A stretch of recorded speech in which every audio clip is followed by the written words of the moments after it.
Docking হওয়ার পরেই কিন্তু সঙ্গে সঙ্গে কাজ শুরু হবে এমন নয়।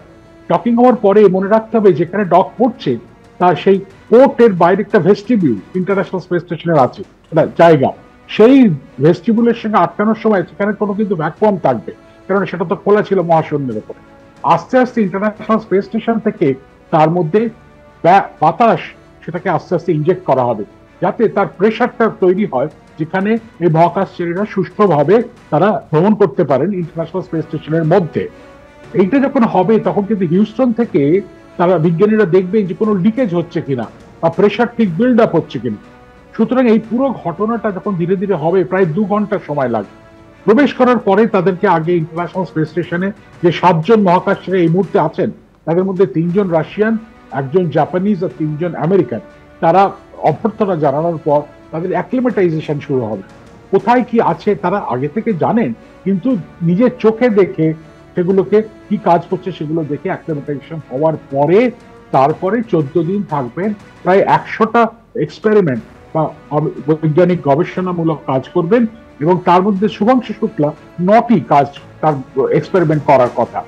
এইটাতে এখন ক্রু 10 বসে আছে, সেই জন্য এটাতে ডক করা যাচ্ছে না। এইটা যে পোর্টটা আছে সেই পোর্টটায় গিয়ে জাস্ট ডকিংটা হবে এক্স্যাক্টলি এইভাবে। এবং এটার সঙ্গে থাকছে ট্রাঙ্ক, এটা হচ্ছে ক্যাপসুল যার মধ্যে শুভাংশু শুক্লা তাদের লাগেজ সব কিছু এর মধ্যে আছে এবং জ্বালানি আছে তার মধ্যে। এই নিচেরটা হচ্ছে ট্রাঙ্ক, এটার মধ্যেও কিন্তু সমস্ত লাগেজ ট্যাগেজ রয়েছে। এই দুটো সমেত কালকে আমরা পৃথিবী থেকে বিদায় দিয়েছিলাম লিফট অফের 12-12.5 মিনিট পরে। এরা দুজনে এসে এখন উপস্থিত এবং এখানে গিয়ে ডকিং করবে আর কয়েক মিনিটের মধ্যে। এখানে দেখতে পাচ্ছেন যে 3খানা দাঁড়া মতো রয়েছে, এগিয়ে আছে। এই 3টের ওরা যখন কয়েক সেন্টিমিটারের মধ্যে চলে আসবে তখন ভেতর থেকে 3খানা দাঁড়া বেরিয়ে আসবে। তারা এসে এই 3টের সঙ্গে প্রথমে আঁকসির মতো করে জড়িয়ে ধরে এটাকে টেনে নেবে 4-5 ইঞ্চি। টেনে নেওয়ার পরেই সেটা সব ডকিং হলো। সঙ্গে সঙ্গে 12খানা ল্যাচ আছে, এই 12খানা ল্যাচকে আটকে দেওয়া হলো, সেটা হয়ে গেল হার্ড ডকিং। এই হার্ড ডকিংটা যেই কমপ্লিট হলো তারপরে মেন প্রবলেম হচ্ছে যে এই গ্যাপটা এবং এটার মধ্যে যে ইন্টারন্যাশনাল স্পেস স্টেশনের মধ্যেকার যে মাঝে যে গ্যাপটা, এটার নাম হচ্ছে ভেস্টিবিউল। এই ভেস্টিবিউলটাকে প্রেসারাইজ করতে হবে, কারণ এটা এখন 0 প্রেসারে আছে, সবে মহাশূন্য থেকে এলো 0 প্রেসারে আছে। কাজে এই প্রেশারটা এখন চেক করা হচ্ছে, নাসা থেকে চেক করা হবে যে এর মধ্যে কোনোভাবে লিক হচ্ছে কিনা। যদি দেখা যায় লিক হচ্ছে না, একে এয়ার প্রেসারাইজ করতে শুরু করা হবে, এয়ার ঢোকানো হবে এবং প্রেশার চেক করা হবে যে কোনোভাবে সেই প্রেশার ফল করে যাচ্ছে কিনা। যদি ফল করে না যায় তাহলে বোঝা যাবে যে এই ক্রুগুলো এখন ইন্টারন্যাশনাল স্পেস স্টেশন যাওয়ার যোগ্য এবং বেরোনোর যোগ্য আর কি। তারপরেই দরজাগুলো খুলবে।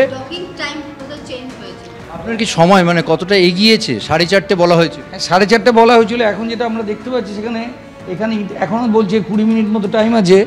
ওদের একটা যেটা হচ্ছে আমি বুঝতে পারছি, ওয়ে পয়েন্ট 0টাকে ওরা অ্যাভয়েড করার চেষ্টা করেছিল। ওয়ে পয়েন্ট 0টা ধরা হয় তখনই যখন এই মডিউলে এসে জয়েন করে, যখন সামনে স্টার্ট বোর্ডটাকে জয়েন করে। যে সময়টা বলা হয়েছিল 4:30, তার থেকে তো আমরা দেখলাম কিছুক্ষণ আগে 18 মিনিট, এখন আবার দেখছি 21 মিনিট 20 মিনিট। এই সময়টা পরিবর্তন হচ্ছে কেন? এই সময় দেখুন, সুনিতা উইলিয়ামসের কাছে একদিন দেরি হয়েছিল, সেটা তো হয়েছিল। অর্থাৎ কিনা ডকিং করতে গিয়ে যদি দেখা যায় যে এক্স্যাক্ট কন্ডিশনটা স্যাটিসফাই হচ্ছে না, তাহলে পেছাতে হতে পারে, পিছিয়ে আবার অ্যাপ্রোচ করতে হতে পারে। ফলে এই যে এগোনো এবং পেছানোটা খুব সম্ভবত সেই কারণে 2-3 মিনিট ধরে এই যে ফ্লাকচুয়েশনটা হচ্ছে। আমাদের তো যা স্ক্রিনে যা ইনফরমেশান আছে আমরা সেটাই দেখতে পাচ্ছি। ফলে এখানেই দেখলাম 16 মিনিট, এখন দেখছি যে আবার এখনও 20 মিনিট দেখাচ্ছে। অর্থাৎ ডেফিনেটলি এগোতে গিয়ে কোনো প্রবলেম হয়েছিল, আবার পিছিয়ে এসে আবার রিওরিয়েন্ট করে আবার এগোনো হচ্ছে।